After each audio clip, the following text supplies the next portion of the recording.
جب آپ قرآن کریم کی تلاوت کرتے ہیں، قرآن کریم کو کھولتے ہیں تو دیکھتے ہیں کہ سورت کے عنوان آپ کو دو طرح کے ملیں گے. بعض جگہ لکھا ہوگا سورۃ الفاتحہ مکیہ، اور کہیں دیکھیں گے تو لکھا ہوا ہوگا سورۃ البقرہ مدنیہ. تو اس طریقے سے سورت کے اوپر جو سورت کا نام ہے اس کے ساتھ مکیہ یا مدنیہ کا لفظ جڑا ہوا ہوتا ہے. تو یہ مکی اور مدنی کا کیا مطلب ہے؟ تو کسی سورت کے ساتھ مکی اور مدنی لکھا ہوا ہو تو اس کا صحیح مفہوم سمجھنا ضروری ہے. مفسرین کی اصطلاح میں مکی آیت کا مطلب یہ ہوتا ہے کہ جو آپ صلی اللہ علیہ وسلم کے بغرض ہجرت مدینہ طیبہ پہنچنے سے پہلے نازل ہوئی. یعنی مدینہ طیبہ پہنچنے سے پہلے جو سورت نازل ہوئی وہ سورت مکی کہلاتی ہے. جو آیت مدینہ طیبہ پہنچنے سے پہلے نازل ہوئی وہ آیت مکی کہلاتی ہے. اور مدنی آیت کا مفہوم یہ ہے کہ وہ آپ صلی اللہ علیہ وسلم کے مدینہ پہنچنے کے بعد نازل ہوئی. بعض لوگوں کا خیال یہ ہے کہ جو سورت مکہ میں نازل ہوئی وہ مکی ہے اور جو سورت مدینہ میں نازل ہوئی وہ مدنی ہے.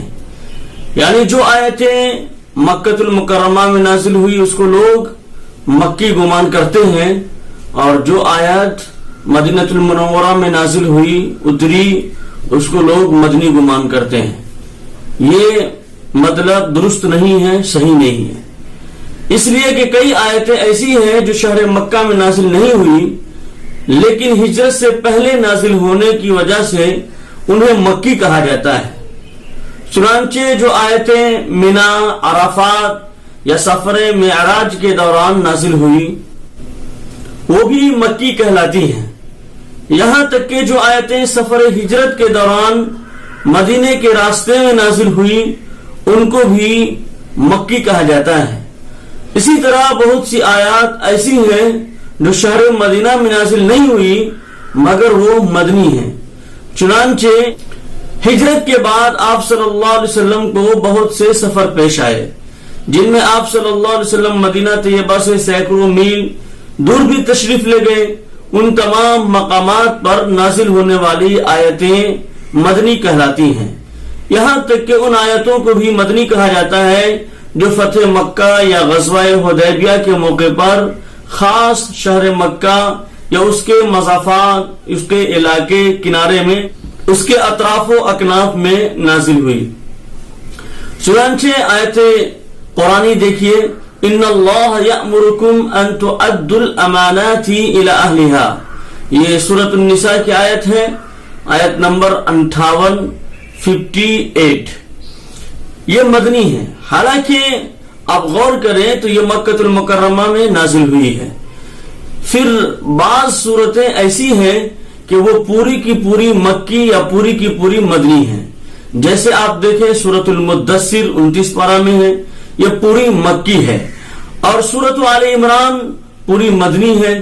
لیکن بعض مرتبہ ایسا بھی ہوتا ہے کہ پوری سورت مکی ہے لیکن اس میں ایک یا کئی آیتیں مدنی بھی ہوتی ہیں.